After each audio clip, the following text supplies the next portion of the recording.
I started my artistic journey April of 2017. Oh, okay. What started it?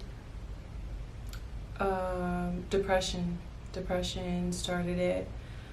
At that time, I ended a engagement. I also ended um, a relationship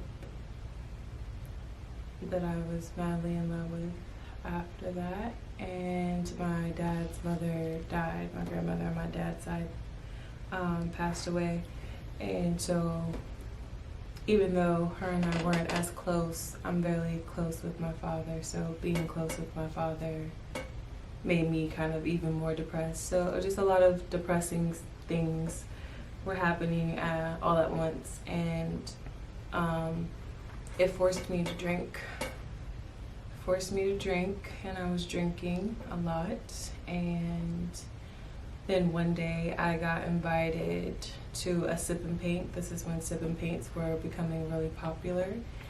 And yeah, so I went to the sip and paint. I did the paintings, and I noticed that my painting was really close and similar to the actual instructor. So since, with sip and paint, you drink and you paint, I was just like, I can do this at home because I'm doing it anyway. So I ended up painting at home while sipping wine, but then eventually, as weeks gone by, I ended up picking up my paintbrush more and drinking less, and then it became a passion. So, and I realized that I'm really, really good at it. My favorite part about my craft is that with each painting I get better. That's my favorite part. Each painting outdoes the last one that I reveal. And that would be my favorite thing, because I always continuously outdo myself. So that's really good. It's taught me many different things. It's taught me not to really care about other people's opinions. Because I started Authentic Assets off of low self-esteem. I started painting body figures, body types, and I was building off of that. I was trying to build confidence within everyone else, and within that I built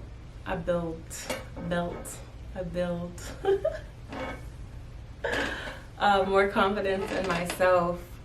But it also has personally affected me as far as like just recognizing that you literally can do anything that you put your mind to. I was not an artist growing up. I was into coloring and little here and there stuff. I used to have a really good childhood friend who she was very artistic, and she kind of introduced me to art, and I always admired her for her artistic ability, but I knew I wasn't an artist back then.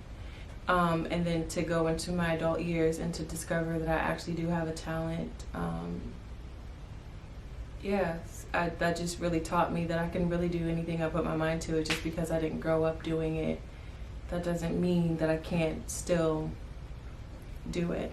So that has really affected my personal growth. Never putting a box or never putting anything to keep me from growing and evolving. I can definitely take my art to the next level by just being more creative. I endured in portraits and, like I said, body figures, body types. I definitely want to scale into abstracts more. I want to add more texture, get into like 3D art.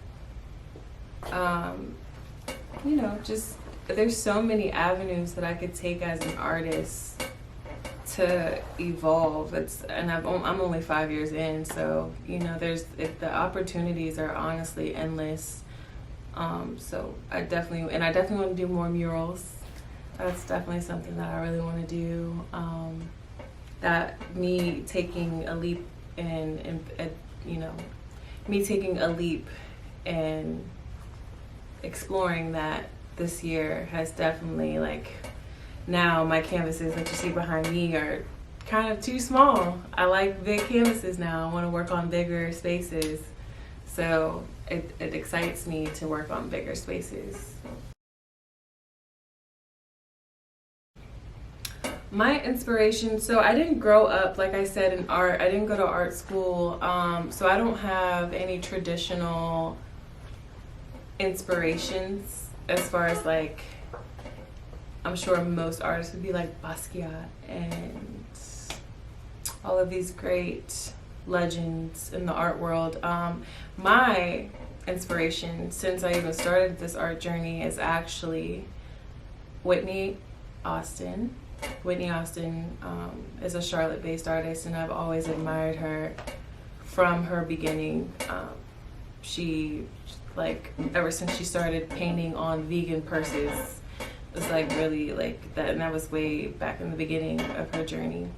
Abstract animals on vegan purses, like, she really, and now she's a six-figured, wonderful, not starving artist, and I just love that. She's the one who really gave me hope.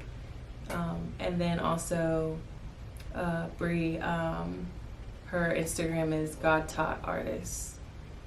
The way she captivates colors and images in her paintings is just, like, it's amazing. Like, those two ladies, I just, hands down to them, I love them. They inspire me all the time. Yeah, like, but I try not to, they inspire me so much that I try not to be like them. I try to find my own avenue. Like, those ladies have found their own avenue. I am trying to find my own avenue, but still be as successful as those ladies, because they are literally Black excellence when it comes to, in my opinion, in the art world. If I was gonna work on a piece, my ideal setting would be in my art studio, in my home, with either tea, coffee, or wine, depending on the time of the day. With jazz or slow jams playing, or if I'm working on a portrait and it's of a celebrity, I usually like to listen to their music while I'm working on their piece, kind of getting their energy and their spirit in the room and putting it on the canvas. But mainly just slow jams, old 90s, 80s, 70s, doesn't matter. Slow jams, oldies, jazz, just filling the house with the window open, getting a nice breeze, you know, like, just nothing but vibes. Nothing but just nice, peaceful, relaxing vibes, and then everything would be around me. My snacks, my wine, my water, my coffee, whatever. And so I don't have to get up. And that way I can stay on that canvas for hours and not have any interruptions. That would be my ideal place and space. Definitely. I would love to work with artists. I have worked with artist Bernard. Bernard, he owns Indigo Blue in Columbia, South Carolina.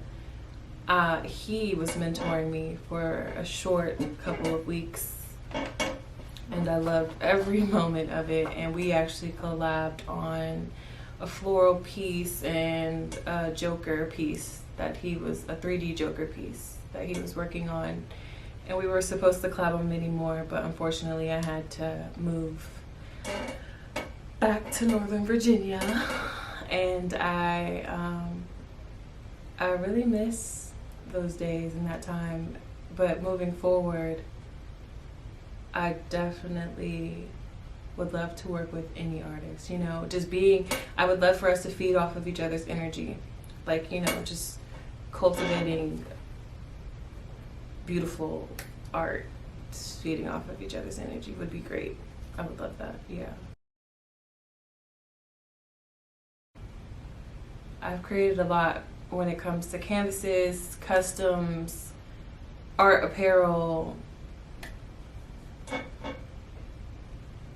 canvases, customs, art apparel. I'm trying to make sure I'm not purses. Yeah, art apparel, hats. Like I've shoes. I've created a lot. I'm not gonna count. I'm just gonna say shy of 200 pieces.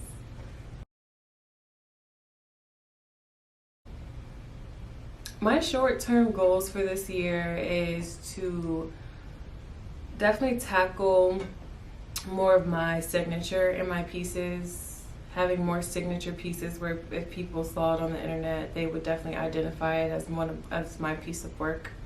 So that would be one of my short-term goals. Also I have an art exhibit coming up July 16th. So I would love to do more art exhibits, or to even just get my name out there around this community, around the 757 community, and collabing with artists around here, as well as doing more murals.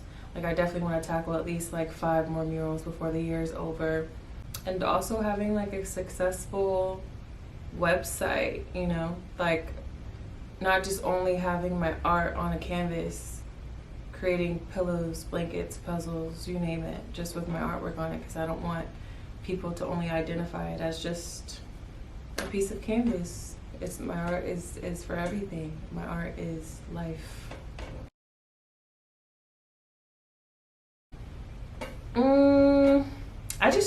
I do find myself stuck in a box sometimes. Like especially around COVID, I was in the biggest artist block. I've been doing art for 5 years, but I want to say out of the 5 years, truthfully, it was probably 3 out of the 5, because during COVID and a little bit before COVID, like the end of 2019, the beginning of 2020 was a very interesting years for me, and there was a lot of distractions, a lot of things that kept me out of my artistic environment. So I had to shy out of that box and, you know, like try to. I just did it. Like I kind of tried to. It's funny because COVID kind of put me back into a low vibration, and you know, I wouldn't say depression, but it definitely was a low vibration, and so I had to remind myself that that's what got me out of my low vibration was my art. So once I got into a space, an environment where I felt a little bit comfortable to create again, I just started to create again. And I would say this year, with my smile through the BS in the middle, those, and then also my lips, but I sold some of my lips. But mainly the smile through the BS, really just that piece is my out of the box piece. It's a portrait, but it's not natural tones. So I did that to get out of my box, to find values in different ways with colors, and to also captivate an emotion. I don't think I really caught a lot of emotion in my pieces, you know, so that was the main thing, to get out of the box that way. But always trying something new, like, and I'm still trying to get myself out of the box. Like I said, portraits and body parts and, you know, body figures were my main, you know, creativity, what I mainly liked to create. But now I want to get into more abstract, so maybe mixing the two, but not, you know, I just want to do something that no one's ever seen before, because, you know, there's a lot of artists out here, and we are very creative, and we like to post our stuff, and I just want to try to find something that's more signature to myself. So I will be exploring how to get myself out of the box this year, but it's just mainly just trying something new and just going for it and just being like, fuck it. Probably shouldn't curse, but F it. advice would you give her? If I could meet my past self, my advice, I would give her is, it's gonna be a journey. It's gonna be a lot of ups and a lot of downs, but you are resilient and you have God on your side, and God is protecting you always, no matter what. You're gonna have people that you love and that you're gonna lose, and that's okay. But just keep pushing forward and love yourself and put yourself first, because I'm very selfless, or I would say I was. I'm working on that. I'm a very selfless person, so I tend to put other people before me, and it ends up hurting me. So I would definitely tell myself to still be selfless, but selfless with boundaries. Selfless with boundaries. So yeah, you're resilient, God's on your side, keep pushing, keep growing, keep evolving, and you're gonna be just fine. Well, thank you, Miss Lady Llenaj, for this interview. We appreciate you.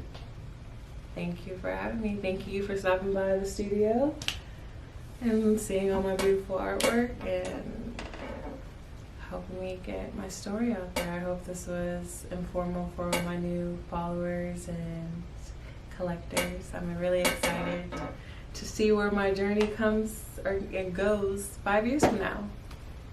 So yeah, so catch me on Instagram, lady.llenaj, LLENAJ.